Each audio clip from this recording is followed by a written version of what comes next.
lo primero, presentarme, quizá mucha gente no me conozca, la mayoría, pero yo llevo más de 40 años, pues también un poco investigando, divulgando, trabajando en todos estos temas amplios de la salud, de las ciencias del nuevo paradigma, de la espiritualidad, de todas estas cosas en las que estamos, ¿no? Y bueno, pues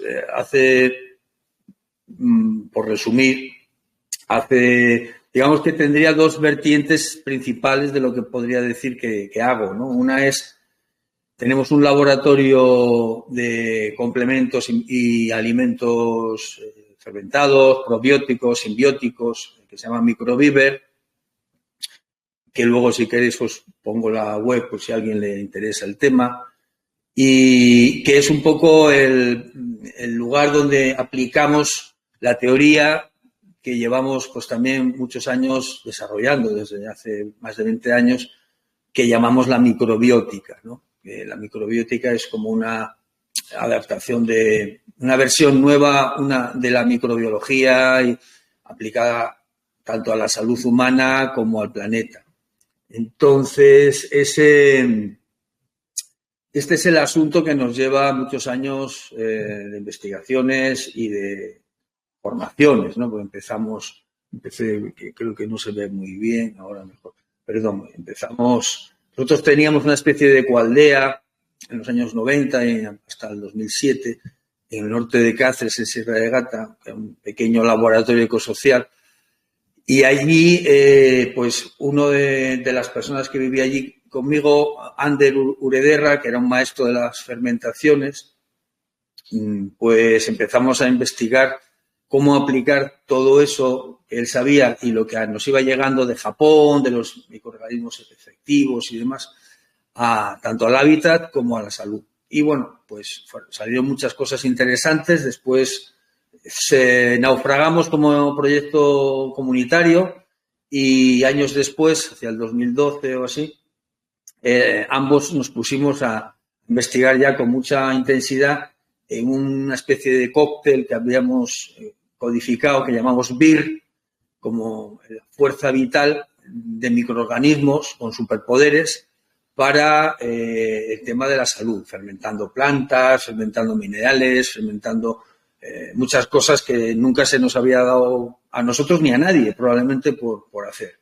Y de ahí surgió el proyecto de Microviver, que como empresa pues lleva, pues eso, como 12 o 14 años funcionando, y estamos aquí en La Mancha. Aquí es de donde os hablo. Tenemos aquí un lugar, una nave, un sitio y también una casa, una huerta y tal. Y bueno, pues aquí nos pasamos gran parte de nuestro tiempo. Y luego y hemos publicado varios libros, bueno, cerca de 12 libros, aunque publicados solo hay 4. Y hemos desarrollado muchos cursos y talleres y muchas formaciones a otros niveles, ¿no? Y seguimos investigando. Ander tiene un centro muy interesante por la zona de Denia, es muy activista socialmente, pues está muy vinculado a grupos de desarrollo local, bioregionalismo, moneda trueque, moneda social, huertas comunitarias, y tiene su propio obrador de fermentados, muy un poco al margen del sistema. Y nosotros pues estamos más integrados, entre comillas, porque es una empresa y viene el inspector de sanidad por aquí a ver cómo lo hacemos, pagamos los impuestos, pero bueno, también tenemos nuestra línea muy abierta de investigaciones con estos complementos y productos para la salud humana que son muy potentes. Y luego la otra línea que tenemos también desde hace 40 años, pues bueno, yo fui el primero en España que habló de la psicología transpersonal, hay un libro que publiqué en el año 82, y hemos desarrollado durante muchísimos años una escuela de psicología transpersonal que ahora, en los últimos 10 años más o menos, digo ahora porque para mí es pronto, reciente, nunca hemos salido muy al exterior. Se llama la sináutica. No confundir con la psiconáutica, que eso es más conocida, ¿no? Que es pues utilizar sustancias un poco expandidoras de la conciencia para investigar cómo es eso de la psique. de la espiritualidad y todo esto, pero lo nuestro es más de otra manera, ¿no? No vamos a hablar de ese tema ahora, pero sí está relacionado, porque en el fondo la senáutica sería como una especie de estrategia o de juego, llevamos al lado lúdico, de investigar cómo despertar de este sueño en el que estamos y salir un poco de la programación de la Matrix en la que vivimos. Nosotros lo llamamos el juego del sistema. Y bueno, veremos ahora si tengo inspiración y llegamos, pues cómo toda esta línea más psíquica de desarrollo personal o transpersonal o como queréis llamar, se puede enlazar con la microbiótica, ¿no? En lo que nosotros llamamos la microbiótica profunda, que es un tema del que todavía en los libros que hemos sacado pues hemos dado pinceladas, pero quizá algún día saquemos un libro que se llame así, la microbiótica profunda. Y de eso es de lo que quería hablar cuando bueno, estas chicas estupendas me sugirieron de qué podíamos hablar, pues yo les dije de algo que nunca hablo porque nadie me pregunta en las entrevistas y en las conferencias que he dado, que hace más de 4 años que no di ninguna porque no, por lo que sea, pues nunca suelo hablar tampoco, ¿no? Y de esto es lo que quería un poco hablar, ¿no?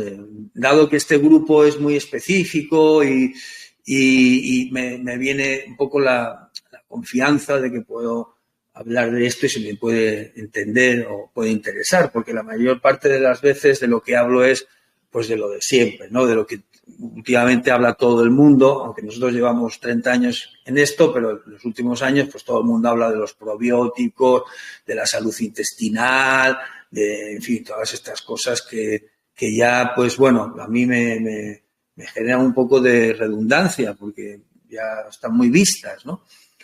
Entonces, bueno, pues si queréis, a ver, pues empezamos a contaros. ¿Qué es la microbiótica? Lo primero, ¿no? Nosotros, Ander y yo, empezamos a hablar de la microbiótica sin saber que era una palabra que no existía en el diccionario, esto para empezar. Entonces, después de que descubrimos que no existía, que nos la habíamos inventado, que era una, digamos, mala traducción del inglés, de microbiotic, se traduciría en español como la microbiota. La microbiota que tenemos en el intestino, que tenemos en la piel o que tiene cualquier ecosistema vivo, tienen una microbiota, ¿no? En un bosque, en las uñas, en los ojos, en todas partes del cuerpo hay una microbiota determinada. Y luego cada ecosistema, una planta, un caracol, una mesa, todo lo que existe en la Tierra tiene su propia microbiota. Ese ecosistema un poco abierto, pero coherente de una red inmensa de microorganismos, están en simbiosis, entrelazados en una especie de campo de conciencia en el que se apoyan. No tienen mente, evidentemente, porque no tienen ni siquiera núcleo, son tan pequeños que hablar de los microorganismos es un poco como hablar de la biología cuántica, ¿no? Si la célula fuera como el átomo, pues todo lo que ya que es más pequeño que el átomo, las partículas subatómicas, pues ya eso es la física cuántica. Pues en biología podríamos decir lo mismo. Si la célula es como el átomo, pues todo lo que sea hablar de lo que hay más pequeño que la célula, pero que tiene vida propia y vida libre, o sea, que tiene vida libre y de alguna manera conciencia individual, pues bueno, ahí está ese inmenso mundo de los microorganismos en todas sus familias, que es mucho más diverso que las especies visibles del reino vegetal y animal. Pero que, bueno, que eso sabemos poquísimo, ¿no? A nivel científico se sabe muy poco de todo ese mundo microscópico. Entonces, pues acuñamos esa palabra de microbiótica para hablar de una nueva forma de investigar o de tratar a ese mundo microscópico.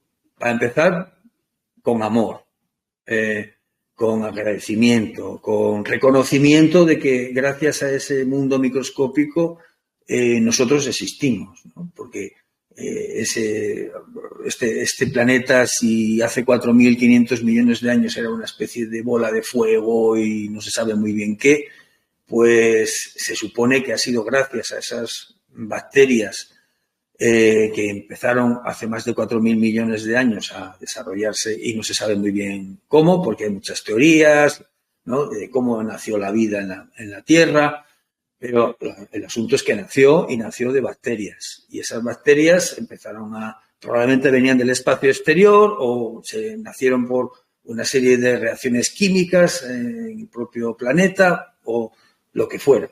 El asunto es que de esa evolución de esas bacterias, procariotas, en el sentido, se llama, ¿no?, el reino bacteriano se divide en procariotas, las que no tienen núcleo, y eucariotas, las que tienen núcleo, que ya son las células de las cuales ya después pues nacen los vegetales, los animales y los humanos.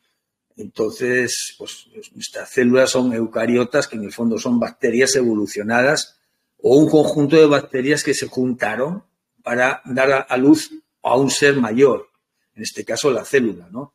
O las neuronas. Las neuronas todavía conservan mucha morfología de sus ancestros, las espiroquetas, por ejemplo, ¿no? Las espiroquetas son bacterias procariotas que tienen es como un circulito con un rabito y ese rabito, como los espermatozoides, pues se mueve y se mueven así. Bueno, eso fue cuando nacieron las espiroquetas, debió de ser una revolución como cuando nació la IA, pero bueno, la IA sería mucho después, como cuando nació la rueda, ¿no?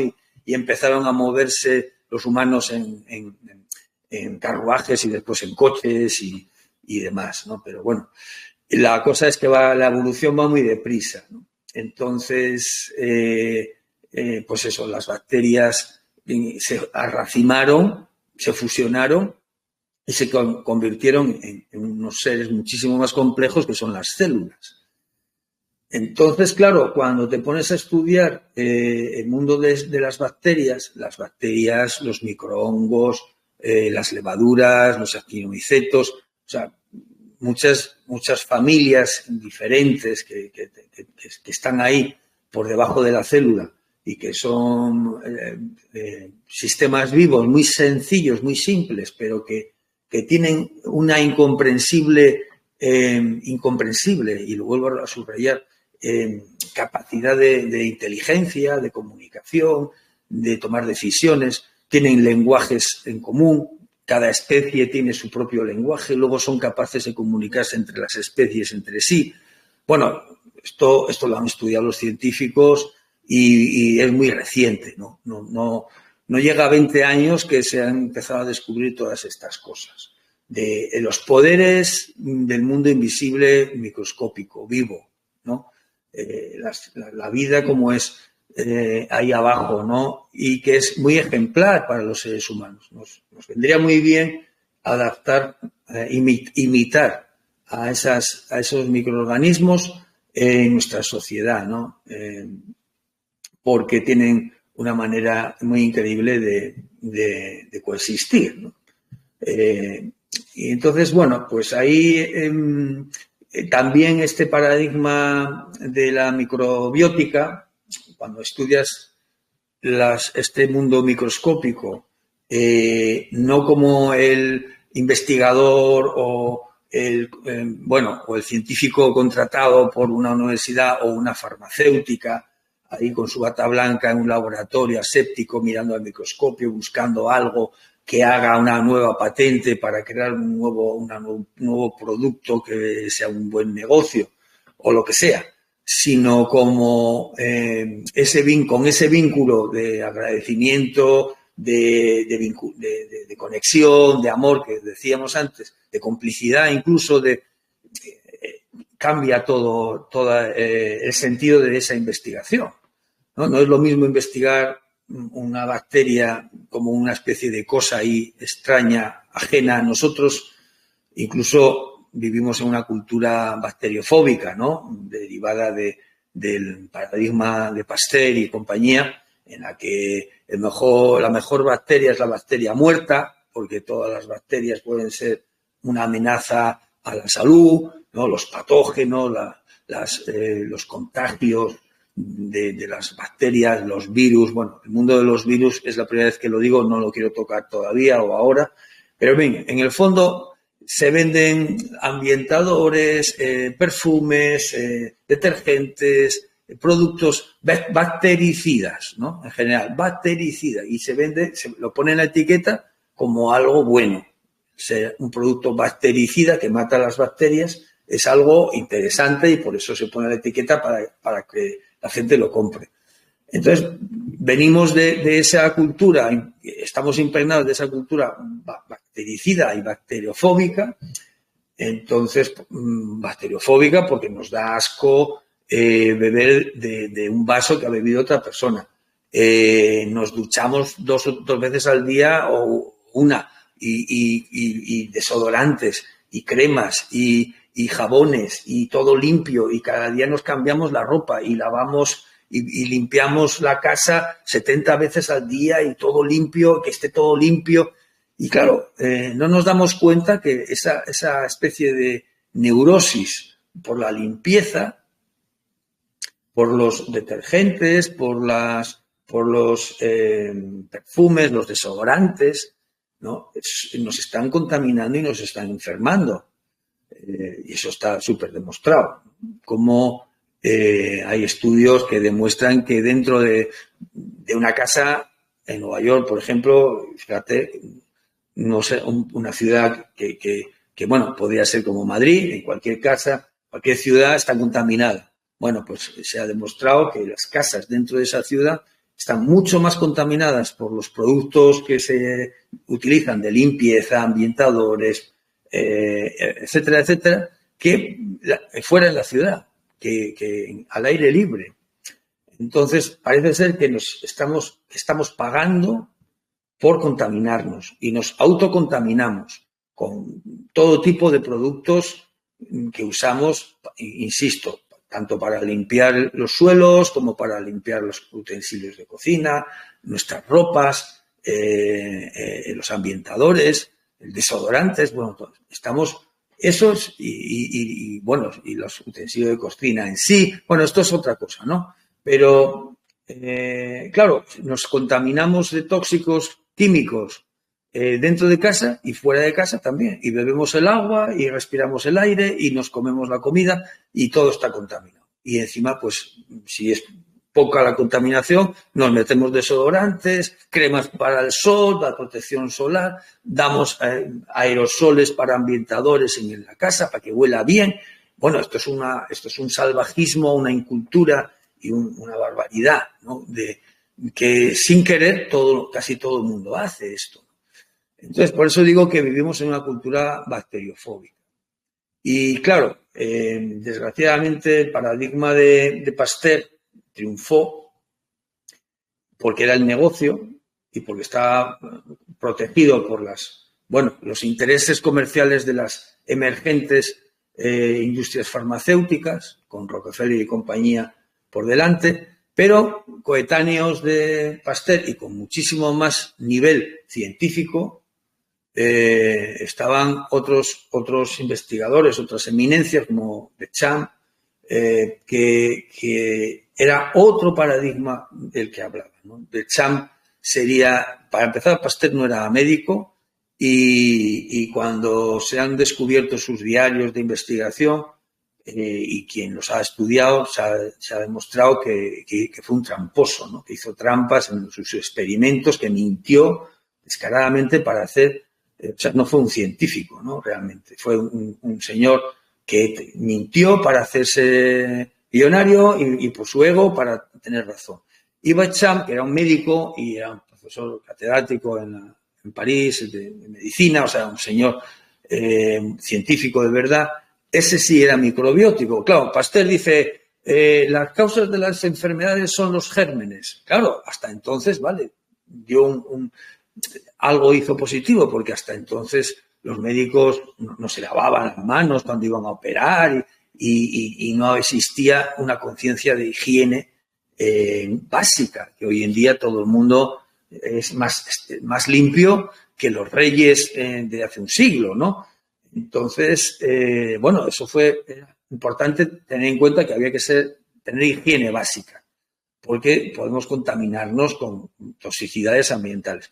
Pero Becham demostró que no existen gérmenes o bacterias malas que contagien a las personas, sino que es el medio el que está contaminado o que está bloqueado, el que es propenso para,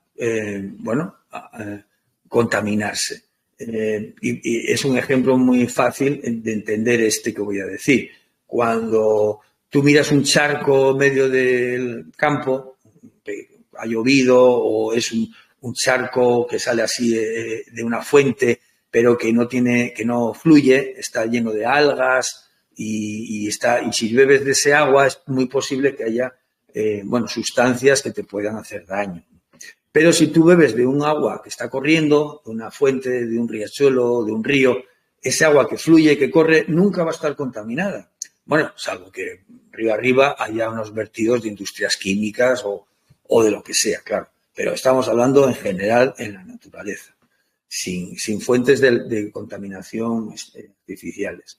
Entonces, el fluir, la energía que fluye o la energía que se acumula, son dos principios que en la medicina tradicional china, en la hindú, incluso en la medicina natural nuestra, europea, de la tradición europea, se tienen muy en cuenta, ¿no? O sea, la inflamación, pues es un bloqueo de la energía que se atasca o atora en un órgano y a partir de ahí, pues hay una enfermedad un tiempo después, suelen ser años después. Entonces, pues así...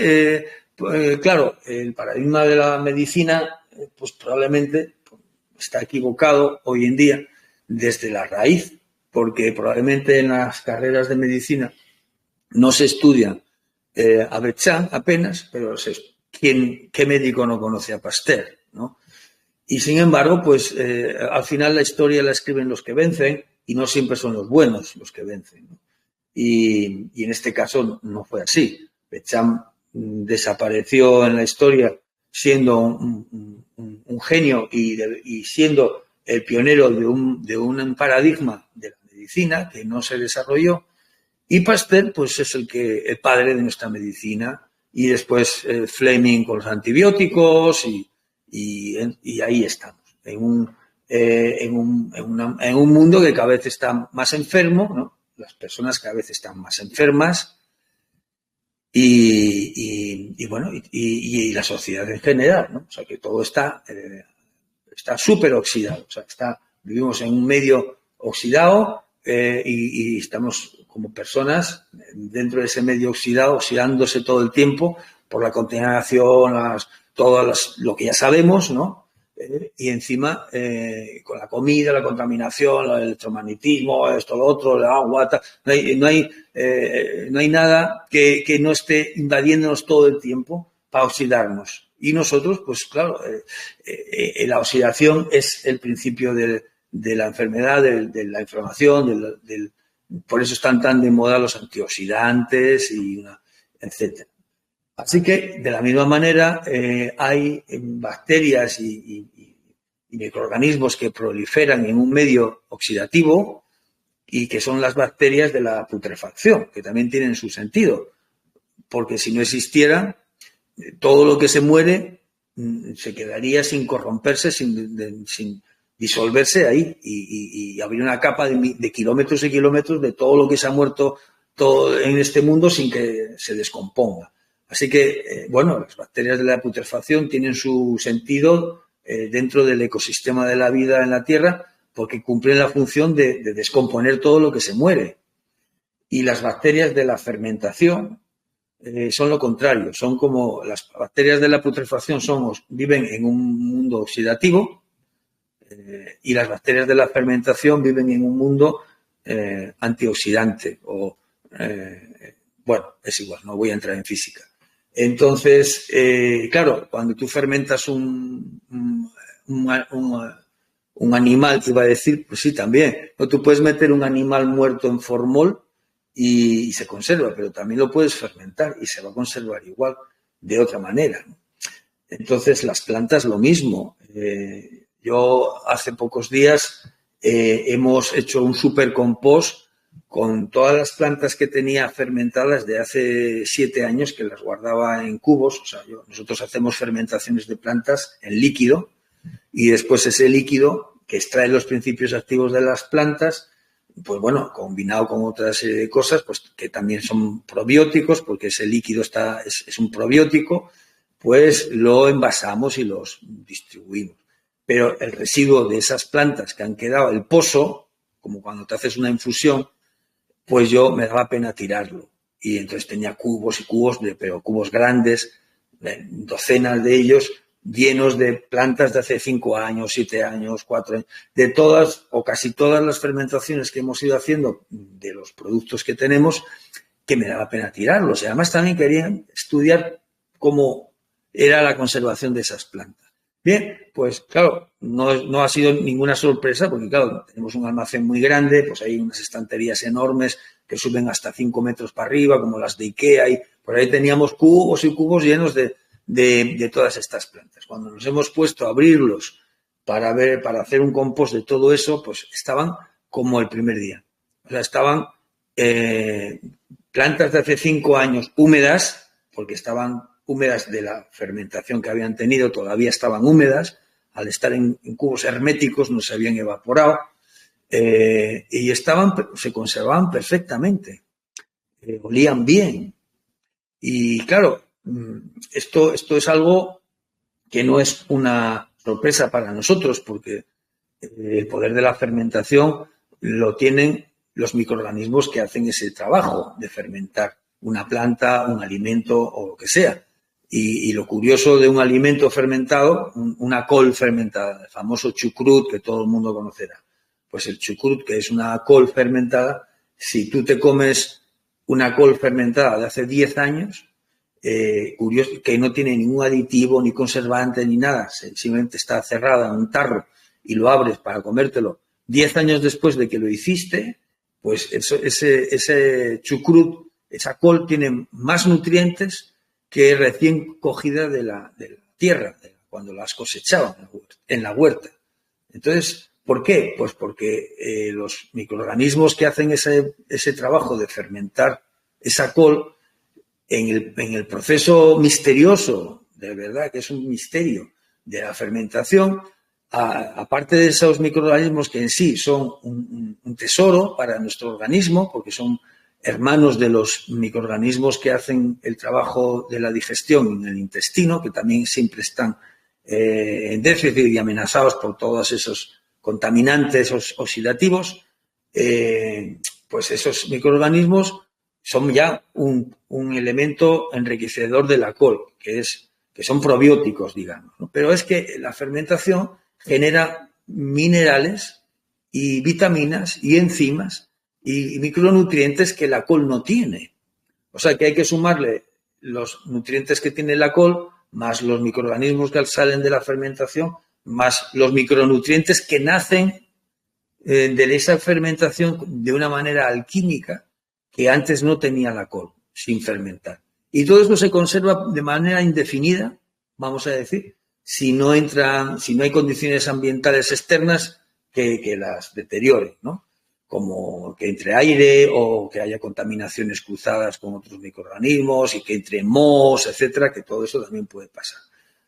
Así que esto nos va diciendo cosas, ¿no? Nos van diciendo, claro, la vida, como Pasteur, es un elemento del paradigma vigente que domina en nuestra sociedad, y por eso nuestra cultura y nuestra sociedad es bactericida, vuelvo a repetir, y probablemente muchos de los que estáis escuchando también lo sois sin querer, o algunos no, otros sí, o tal, porque buscamos como estar limpios y que nuestra casa esté limpia. Y no nos damos cuenta de que estamos envenenándola con tóxicos que son venenos para nuestro cuerpo, para el ambiente, para el aire, para todo. Pero bueno, ese ya lo he comentado y esto es un tema que se podría desarrollar mucho más, pero no viene al caso, solo es un argumento para seguir avanzando. Y todo esto se lo debemos a Pasteur, ¿no? Que nos convence de que el origen de las enfermedades está en los gérmenes que entran en las personas y les hacen daño. Sin embargo, no es así, como acabo de decir. ese paradigma está equivocado, pero de ahí vienen los medicamentos que nos dan, que compramos para curarnos de esas infecciones y de todo eso que se supone que nos traen los virus, las bacterias, los gérmenes en general, los gérmenes, que son todos esos bichitos pequeñitos que nos dan miedo y nos queremos quitar de encima. Es curioso, esto es un comentario que me viene, en una anécdota también se estudiaron en cierta ocasión a un poblado, a los niños de unas favelas no sé dónde fue, en Brasil, no sé si fue en Río de Janeiro o Sao Paulo, creo que fue en Sao Paulo. En una favela de Sao Paulo se estudian a una serie de niños, ¿no? 1000 niños, de estos desnudos, medio desnutridos, descalzos, que andan por allí, por las calles, por el barro, todo el día tirados, sucios y tal.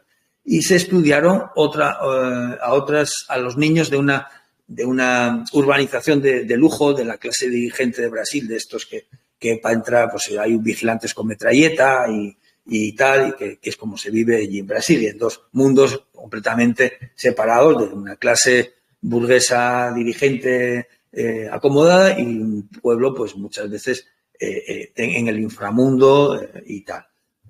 Y se descubrió que los niños del grupo rico, digamos, de la urbanización de la clase dirigente, estaban mucho más enfermos, con todo tipo de alergias, autismos, enfermedades autoinmunes, todo tipo de enfermedades, que los de las favelas, que estaban prácticamente todos sanos. Quizá algo de desnutrición, por lo lógico, si no comes o no comes bien, pues vas a tener déficit de algún tipo de nutrientes, pero por en general, sanos. Y claro, en gran medida se descubrió que esto era debido a que esos niños estaban todo el tiempo rodeados de tierra, comiendo barro, comiendo las cosas con las manos sucias, pero no sucias de tóxicos, sino sucias de estar en medio de la naturaleza. Esa suciedad del polvo, del barro, de la tierra, está lleno de microorganismos que son medicina para nosotros.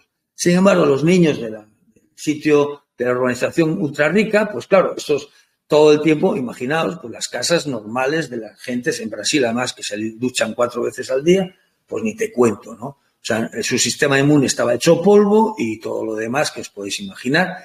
Y claro, como empecemos ya a hablar de las vacunas y de los medicamentos que desde pequeñitos les empiezan a dar, pues claro, todo eso les va machacando el sistema inmune, etcétera, etcétera. Bueno, esto es un ejemplo de cómo realmente vivimos en un paradigma equivocado con el tema de la salud, de la medicina y demás. Pero también en la biología también todavía estamos en un paradigma muy atrasado del siglo XIX de un tal Darwin y toda su secta neodarwinista, que son los que mandan en todas las universidades del mundo, que son todas las universidades del mundo, la Facultad de Biología, todas están tomadas por la secta de los neodarwinistas, ¿no? Entonces, si tú no puedes ser profesor en una universidad de biología si no eres neodarwinista, como hoy en día probablemente dentro de muy poco, si no eres fanático del cambio climático que nos están inventando, que nos están metiendo por todos los lados, no vas a poder prosperar. O sea, si tú eres un geólogo, climatólogo o ambientólogo o lo que sea y quieres prosperar y quieres ser catedrático o quieres tener financiación para investigaciones, pues tendrás que decir amén a este paradigma vigente. Bueno, pues Darwin tampoco era biólogo, no era un aficionado, pero tenía muy buenos padrinos, como Thomas Huxley y compañía, que eran los ingenieros sociales que a finales del siglo XIX pues diseñaron el capitalismo, tal y como hoy en día lo hemos conocido. Entonces, el paradigma de Darwin de la teoría de la evolución, pues cualquiera se mete con esa teoría, ¿no? Aquí tenemos a un maestro, por lo menos mío y de muchos de los que hemos estudiado con él, Máximo Sandí, ya jubilado y que ya no quiere saber nada del mundo, pero Máximo ha sido uno de los biólogos en España de mayor proyección internacional en función de las investigaciones publicadas y demás, ¿no? Pero le hicieron la vida imposible en la Universidad Autónoma de Madrid porque, claro, él no solo no era neodarwinista, sino que demostraba, como de los contados biólogos en el mundo, que de una manera contundente demostró que ese paradigma estaba equivocado. Entonces, bueno, se tuvo que jubilar precipitadamente y demás, pero bueno, él es el presidente de honor de nuestro Instituto de Microbiótica y bueno, gran amigo, y todos los libros, los 3 libros principales que hemos editado, nos ha hecho el prólogo él. Y bueno, pues le tenemos no solo en gran estima, sino en muchísima admiración y agradecimiento por lo que hemos podido aprender con él, pues bueno, y de su ejemplo, ¿no? Y de su valentía como científico y coherencia bueno, pues de no pactar con las ruedas de molino, porque nos están diciendo que el emperador va desnudo nos está diciendo que el emperador va vestido y va desnudo, y todo el mundo diciendo qué bonito traje lleva, pero no es verdad, va desnudo. Así que, bueno, en ese sentido, ¿quién discute hoy en día que la ley de la evolución está equivocada, ¿no? La teoría de la evolución, la competencia, ¿no? El pez grande se come al chico, la ley del más fuerte. Claro, todo esto ha calado hondo, ¿no? En nuestro inconsciente colectivo, en nuestro sistema cultural y social. Y de alguna forma, pues, se puede justificar con esta teoría biológica el vivir en una sociedad en la que triunfa el más apto, ¿no? El que se hace rico, el poderoso, es porque lo vale. Y los que no, los débiles, los que no, los pobres, pues estos son, es que la vida es así, ¿no? Y ya se sabe que el pez grande se come al chico. Así que hay que aguantarse, porque a la vida es así. Esto es lo que nos viene a decir la teoría de la evolución de Darwin, adaptada al mundo social en el que vivimos. Pero resulta que tampoco es así, porque Darwin, bueno, no vamos a entrar en el paradigma darwinista ahora, a cuestionarlo, pero solo hablar muy de pasada de esto, de que realmente la principal ley de la evolución, porque la teoría de la evolución tiene fallos por todos los lados. ¿Dónde están los saltos, los fósiles que demuestran que un pez salió del agua y que demuestran que un animal le salieron alas? Y no solo falta el eslabón perdido entre el mono y el humano, falta el eslabón perdido entre todos los animales que evolucionaron a ser de otra manera.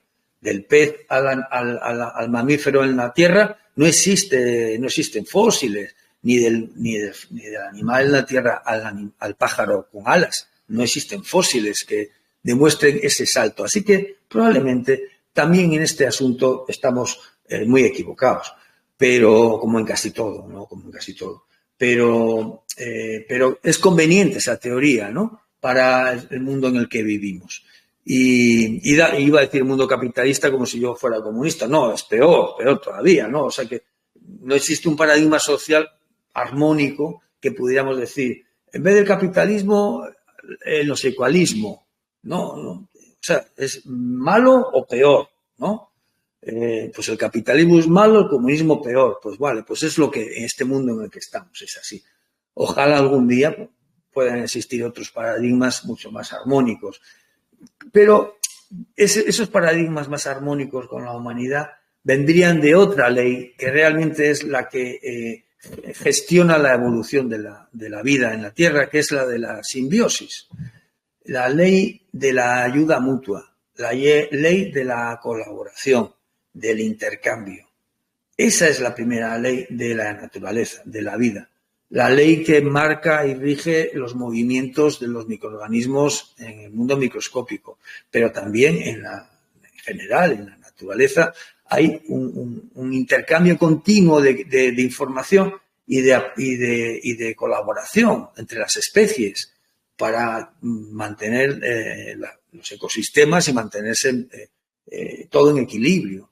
Entonces, bueno, la primera bióloga y una de las madrinas de la microbiótica, que para nosotros le tenemos muchísima admiración también, es la doctora Marilyn Ferguson, perdón, Lynn Margulis, Marilyn Fergus, eso no quiero hablar de ella. Lynn Margulis, esta microbióloga que fue la esposa de la mujer de Carl Sagan, el famoso astrofísico, vaya dos, uno mirando el macrocosmos y ella mirando el microcosmos. Y Lynn Margulis fue la primera que demostró que la simbiosis es la ley principal de la evolución, ¿no? Y bueno, y desarrolló su teoría de la endosimbiosis seriada y de la simbiogénesis, que bueno, era tan contundente que al final y ella era muy políticamente correcta, que siempre, nunca se enfrentó directamente con la teoría de la evolución y los neodarwinistas, porque ella era catedrática de microbiología y no quería que le hicieran la vida imposible, y además es como lo de los antivacunas, ¿no? Ningún médico ni científico dice, no, yo no soy antivacunas, yo creo en las vacunas, pero lo que pasa es que esta vacuna, pero nadie de entrada dice, sí, yo soy antivacunas, yo creo que todas las vacunas son una mierda. Nadie, digamos, ningún médico, ningún científico, porque eso, ya te meten en un saco que no te van a escuchar nada de lo que digas, ¿no? Así que, bueno, pues la Marilyn Ferguson fue esta pionera que desarrolló este paradigma de la simbiosis, aunque esto venía de mucho atrás, pero ella hace 40 años o 50 o 60 empezó a desarrollar esta teoría que, bueno, ha cambiado en gran medida parte del paradigma de la biología. Así que la ley de la simbiosis nosotros consideramos que es quizá la principal, muy por encima de la competencia, ¿no? Nosotros, bueno, en la microbiótica tenemos, por ejemplo, algo de lo que nunca he hablado, os puedo comentar brevemente. Está en el último libro, en el penúltimo libro que hemos sacado. Luego, si queréis, parece bien, os pongo el link de ellos. El libro de microbiótica aplicada. En este libro hablo de los 9 metaprogramas de la vida. Los 9 metaprogramas que tiene la vida, ¿no? El primero sería la conservación. La vida busca conservarse, protegerse, para empezar, lo básico, ¿no? El segundo es la expansión, o sea, la vida tiende al crecimiento constante. El tercero es el cambio. La vida está todo el tiempo cambiando, en constante evolución, buscando esa conservación. Se reproduce, se conserva, se adapta al medio. La cuarta ley es la simbiosis. Ahí quería llegar. Entonces, para conseguir todo esto, conservarse, expandirse, cambiar y mantenerse, hay que ayudarse entre sí. Claro, fijaros una humanidad, una sociedad que se basase en estas leyes, ¿no? Sería muy distinta a la que tenemos, ¿no? Y esta es la cuarta ley. Luego, bueno, vienen otras más, ¿no? De la polaridad, la complejidad, porque la vida tiende a ir de lo más simple, como son las bacterias originales de las que venimos, al más complejo, ¿no? Y luego, pues, la vida es inteligente. Hay patrones de inteligencia que se nos escapan, que están grabados en el ADN, están grabados en el ambiente, y la vida tiende a hacerse compleja, es inteligente y tiende a ascender, se va elevando, ¿no? La vida en su complejidad va vibracionalmente evolucionando hacia una ascensión vibracional, ¿no? Desde lo más denso a lo más sutil, que llega un momento en que bueno, asciende, es una forma metafórica de decirlo. Y la última ley es la de bueno, no sabe cómo llamarla, la de la información o la computación, porque al final la vida surge de ceros y unos, porque vivimos probablemente, el último libro que acabo de escribir, lo acabo de terminar hace 2 días, es sobre la Matrix y sobre lo que llamamos nosotros el juego del sistema, este mundo en el que vivimos, y bueno, y la teoría que ha ganado muchos seguidores desde que Elon Musk hace unos años, 8 o 10 años, se confesó ferviente seguidor, la teoría de la simulación, ¿no? Que el universo es una simulación virtual que proviene de una gigantesca megacomputadora. Entonces, todos son ceros y unos, todo es información y tal. Bueno, esto es un poco, no, de esto tampoco quiero hablar yo ahora, pero si finalmente el universo y el ser humano, por tanto, somos seres, es una construcción digital, no sería de extrañar si, y de esto podríamos hablar en otra hora, ¿no? O mucho más, porque lo tengo más fresco que de lo que estoy hablando ahora. No sería de extrañar que, evidentemente, esa vida que evoluciona, pues tiene unos patrones de información, de computación, fractales, que son similares en lo pequeño y en lo grande. Por eso hay una teoría reciente que habla del biocentrismo. Es una teoría que ha desarrollado, pues, bueno, no me acuerdo ahora el científico que lo ha desarrollado, y que esta teoría del biocentrismo, que no tiene más de 10 años, habla de que el universo surge de la vida y no al revés. O sea, que las estrellas, las galaxias, los planetas surgen de la vida. Y bueno, él tiene ahí su teoría, no voy a entrar en ella ahora, pero es muy interesante, un poco de ciencia ficción, ¿no? Muy relacionada también con lo de la biología cuántica, que, bueno, también es otro tema muy... Tampoco quiero abrir esa pantalla ahora, pero si es así, sea o no sea así, el asunto es que la vida viene físicamente, viene de lo más pequeño y va hacia lo más grande. ¿Y qué es lo más pequeño? Pues esas bacterias que son infinitamente pequeñas, mucho más pequeñas que una célula, y que son tan simples que es como una membrana, una gota de agua y unos corpúsculos flotando dentro de la gota de agua, sin ADN, sin núcleo, sin ninguna estructura. O sea, es como una cabaña en medio del bosque comparado. Eso sería una bacteria procariota de las antiguas, las cianobacterias que vivieron hace 4.000 millones de años, de las cuales descendemos. Y una ciudad como Madrid sería una célula eucariota. Si las comparáramos en complejidad, en tamaño y tal. Entonces, claro, pero esa cabaña en medio del bosque, pues tiene, en esa simplicidad, es increíble la capacidad que tiene de tener conciencia, libre albedrío, un lenguaje con el que se comunica con los de su especie y bueno, y muchas otras cosas, ¿no? Porque también se ha descubierto recientemente, claro, bueno, iba a abrir otra pantalla ahora que no quiero abrir, pero bueno, dentro de esa simplicidad, las bacterias se comunican y se apoyan mutuamente, ¿no? Y ese maravilloso ejemplo de las bacterias, cómo se apoyan para vivir, para sobrevivir y para prosperar, y para preservarse y conservarse, donde mejor lo podemos ver es vuelvo otra vez con ello, en las fermentaciones de los alimentos. Porque ahí vemos cómo no hay competencia, o sea, nadie está matando a nadie para ser más fuerte, para crecer, para mandar, ¿no? Y lo vemos en los...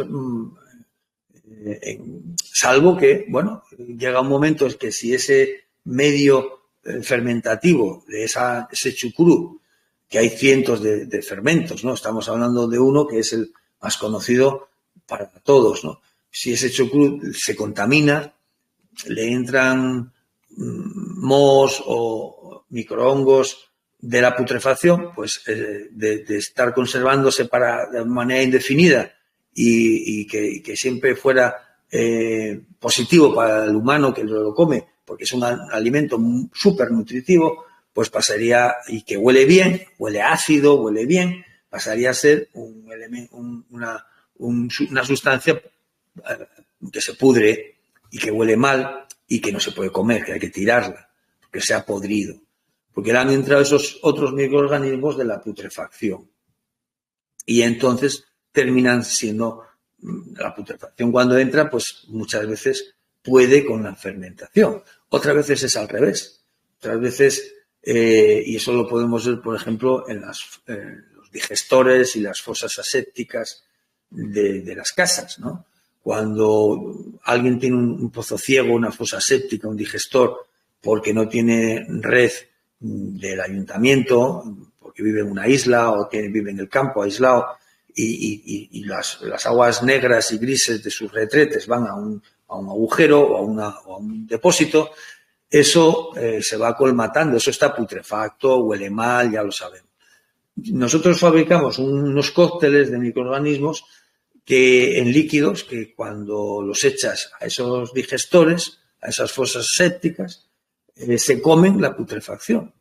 De tal manera que normalmente cada X años pues tiene que venir un camión a llevarse toda esa mierda, porque se colmata, huele mal, se satura, se llena de sustancia sólida o lo que sea, la fosa séptica, y hay que vaciarla porque si no huele mal y demás. Y entonces pues viene un camión y se lo lleva. Nosotros con esos microorganismos generan una fermentación, de tal manera que para empezar el mal olor desaparece. Y en un mes o dos, con un tratamiento concreto, determinado, un protocolo, digamos, la putrefacción también desaparece.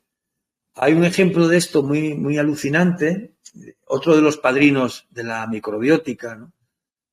Porque la microbiótica podría ser como una nueva visión de la ciencia de la microbiología, entonces tiene sus padrinos, ¿no? Ya hemos hablado ya de Marcel Duchamp, o Bechamp, perdón, en el siglo XIX, de Lynn Margulis, de Máximo Sandin en España, pero hay otro que es un gran, para nosotros, inmenso padrino, con mayúscula, que es el doctor Teruo Higa, japonés, catedrático en la Universidad de Okinawa, y que este señor, hace los años 70, de manera accidental, él dice que, guiado por las bacterias, descubrió lo que él llamó los EM, los Effective Microorganisms, los microorganismos eficientes, que fue un cóctel, como digo, accidentalmente lo descubrió en su laboratorio, que es un cóctel de microorganismos de 15, 20 familias, inicialmente eran más de 100 familias, que tienen, digamos, superpoderes. Y estos microorganismos con superpoderes, donde los pones, transforman el ambiente en un ambiente vital, positivo, vivo, coherente, ¿no? En física se habla de la entropía como esa capacidad que tiene la energía y la materia de degradarse, ¿no? De descomponerse. Entonces todo va hacia la entropía. Pero también hablan de la negaentropía o la no entropía como lo que se oxida y lo antioxidante. Bueno, pues es oxidación o reducción sería. Lo que se reduce es, en física, lo contrario de lo que se oxida. Pero bueno, estos términos no están de moda, entonces hablamos de antioxidante. Igual que la entropía, negaentropía. No, lo contrario de la entropía sería la sintropía, que existe esa palabra en el diccionario, ¿no? Es la vida tiende a descomponerse, ¿sí? Y también tiende a ordenarse. O sea, el caos y el orden es un equilibrio, ¿no?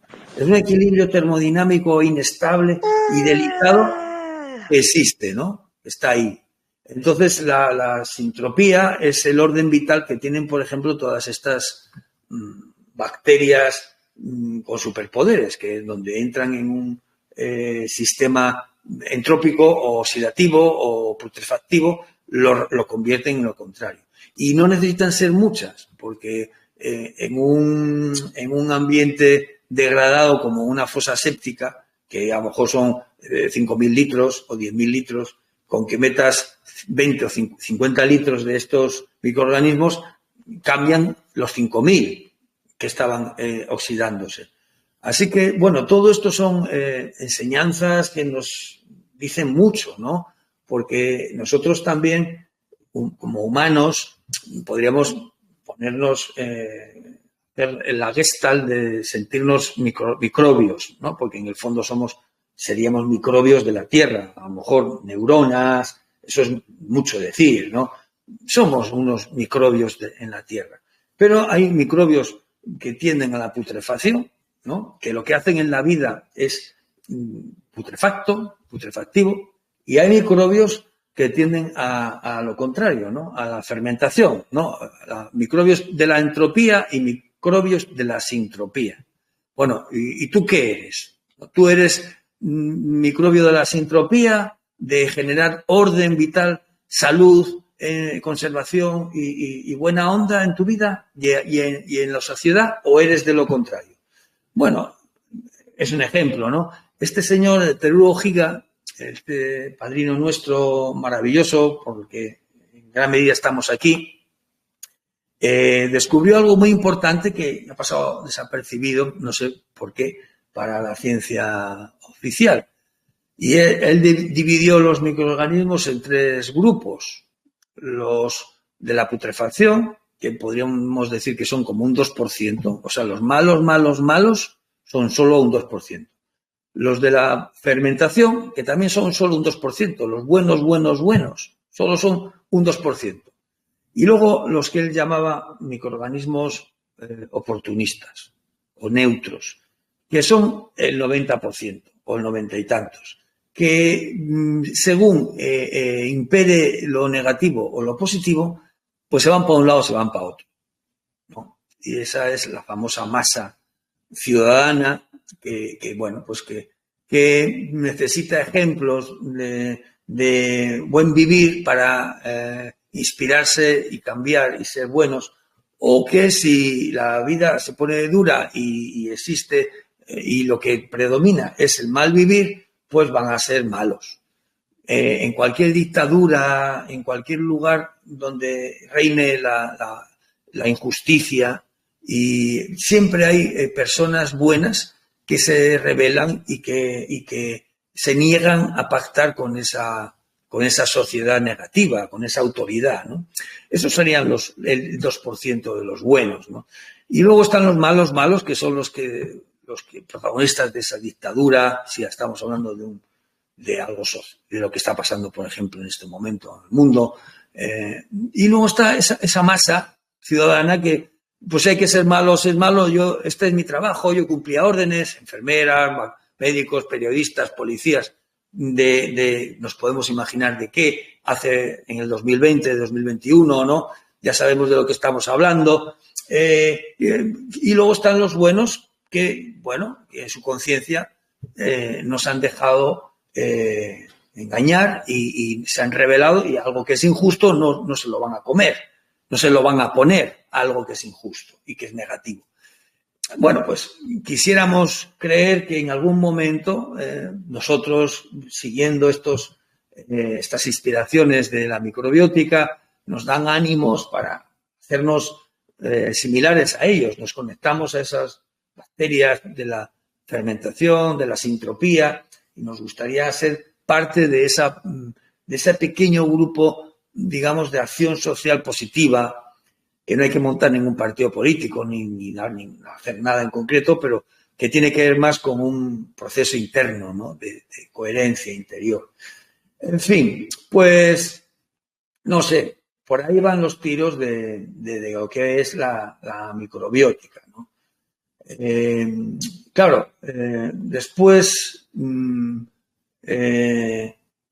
sé, yo creo que ya llevamos casi una hora, pero solo querría hablar quizá un poquito más, comentar algo muy interesante que,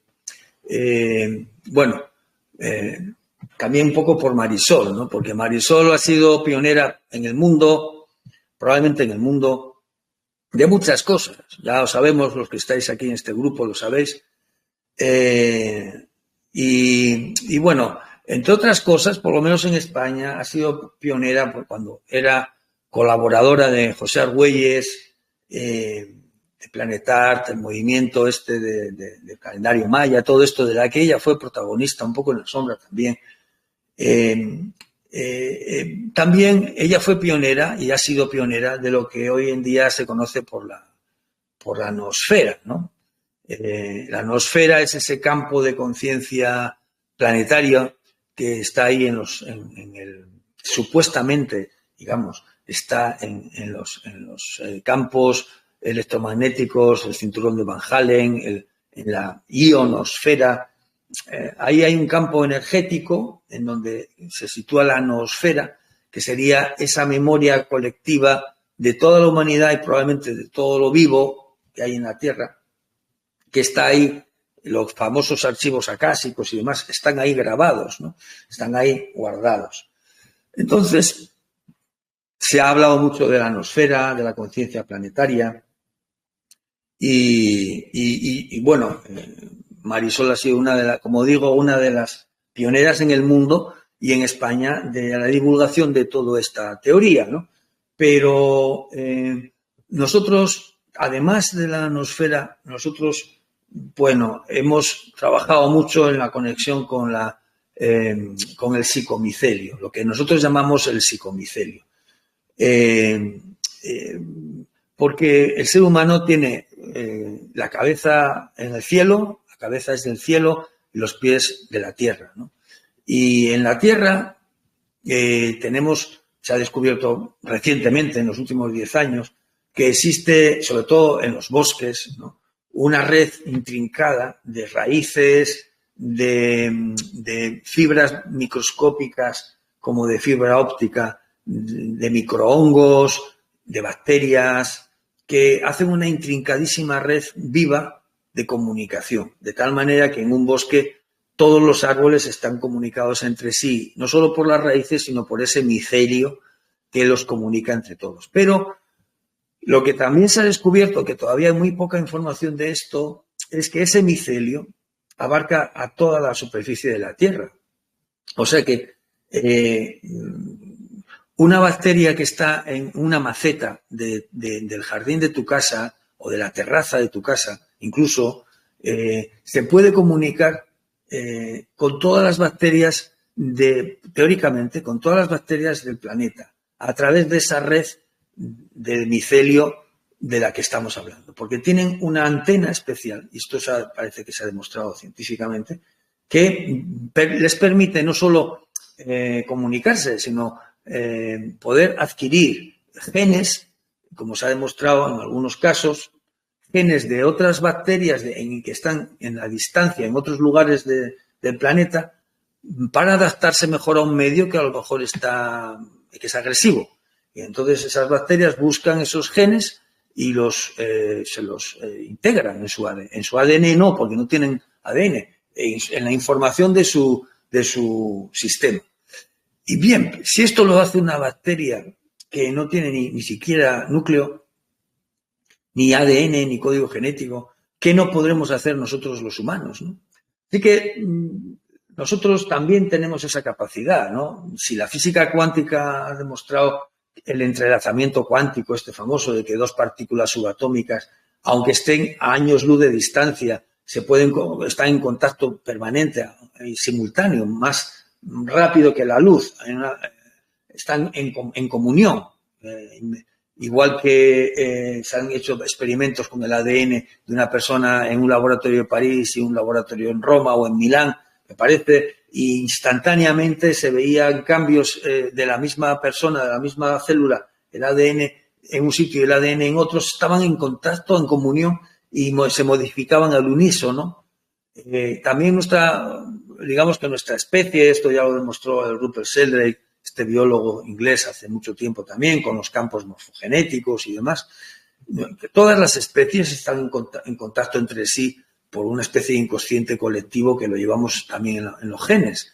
Y nosotros lo que decimos es que en nuestro vientre, sobre todo, si nuestro cuerpo tiene, no sé, 10 billones de células, billones de los trillones ingleses, no americanos, los billones en español, ya sabemos que los ingleses dicen 1.000 millones es un billón, nosotros un billón son un trillón de los ingleses. Por si acaso hay aquí ingleses o han traducido mal siempre la palabra billón al castellano. Entonces, si nosotros tenemos 10 billones de células y tenemos 100 billones de bacterias en el cuerpo, el 90% de esas bacterias están en el intestino. Y no voy a hablar ahora de eso porque ya llevo mucho tiempo hablando, pero estoy intentando acabar. pero esa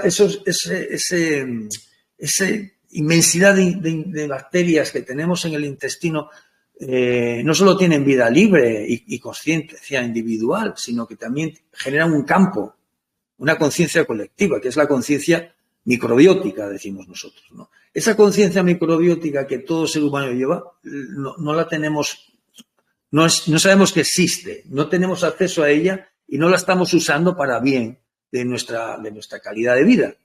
Están en mundos diferentes, totalmente. Bueno, si tuviéramos la capacidad de conectar con esa conciencia de la microbiota, conciencia colectiva microbiótica, en este caso, podríamos entender o descubrir que ese colectivo de microorganismos en nuestro intestino es como un pendrive que puede conectar con el gran ordenador central que es la biosfera, que es ese micelio de la conciencia planetaria, que está en el suelo, también, además de la noosfera que está en el cielo. De hecho, en nuestra tradición cristiana se dice polvo eres y en polvo te convertirás. Bueno, pues ese polvo que te conviertes, que cuando el cuerpo se pudre en la tierra, hay una memoria ahí. En esa memoria, esa información también se queda en la tierra, también va al cielo, pero también se queda en la tierra. Así que la biosfera podríamos decir que tiene toda la información en la tierra y en el cielo como duplicada, ¿no? Una copia de seguridad. Tanto en el cielo como en la tierra tenemos una copia de seguridad de toda la información, de todo lo que se ha visto y vivido sobre la superficie del planeta.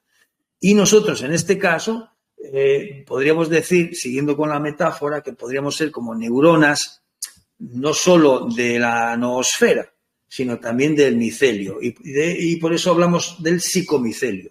El psicomicelio en el que nosotros, cada ser humano, es una unidad de ese psicomicelio. El psicomicelio lo generamos los humanos, sobre todo, pero también todos los seres vivos que tienen alma o que tienen sensibilidad, emociones, ¿no? Psique. Así que existe una conciencia psíquica de la Tierra y está basada tanto abajo en el polo negativo, diríamos en el suelo de la Tierra, como polo positivo en el cielo. ¿Y sabéis cuál es el vínculo de enlace que hace que el psicomicelio y la noosfera estén en comunicación y existan? Pues son dos factores. Una es esas bacterias, esos microorganismos, y otro es el agua. El agua no voy a hablar ahora del agua porque otra hora para hablar solo del agua. El agua es esa sustancia mágica, divina, que une, que permite que la vida se exista y se comunique por tierra, mar y agua y aire. O sea, el aire también tiene vapor de agua. Así que esa información que navega por el aire, por la tierra y por el agua, de conciencia, de vida, inmensa, inconsciente, hasta cierto punto podemos tener acceso. Hay personas que tienen acceso a esa información. Por eso, bueno, los antiguos templarios tenían un dicho que decía la cabeza en el cielo, los pies en la tierra y el corazón abierto, porque en el corazón está ese puente de unión entre el cielo y la tierra, ¿no? Y el corazón, en general, lo solemos tener cerrado porque el corazón no es el corazón, es un órgano espiritual que todos tenemos que suele estar, protegido, encerrado, bloqueado, como se quiera llamar, y por tanto no tenemos la capacidad de conectarnos de manera consciente con todo esto de lo que estamos hablando. Y finalmente, querría mencionar que si todo esto que hemos dicho existe en este planeta, suponiendo que todo lo que vemos ahí afuera, de estrellas y galaxias y demás, no sea una proyección holográfica, yo qué sé, que estemos en una tierra plana, que no existe nada más que esto y todo lo demás son proyecciones holográficas. Bueno, eso es una teoría que está muy de moda. Si fuera real que todo eso existe y hubo un día un despertar del universo en un Big Bang o como sea, hay muchas teorías al respecto. Yo personalmente me parece que la del Big Bang es la de las más inverosímiles, es difícil de creer e incluso de entender, pero bueno, dejémoslo ahí. existiría así como la tabla periódica de los elementos, de estos cientos y muchos elementos, parten de uno, que es el hidrógeno, que solo tiene un electrón y un protón y un neutrón del 1, ese 1, que además es el elemento más abundante en el universo, van surgiendo todos los demás. Eso a nivel físico de la materia. Pues a nivel de la vida, probablemente también ha existido una bacteria que es la más simple y la más sencilla y la más universal y la más abundante en todo el universo, y de esa bacteria vienen todas las demás. Y en el planeta, pues igual. En inglés se llama LUCA, es un acrónimo que habla del el ancestro universal más antiguo, que sería esa bacteria supuesta, que probablemente provendría del espacio, ¿no?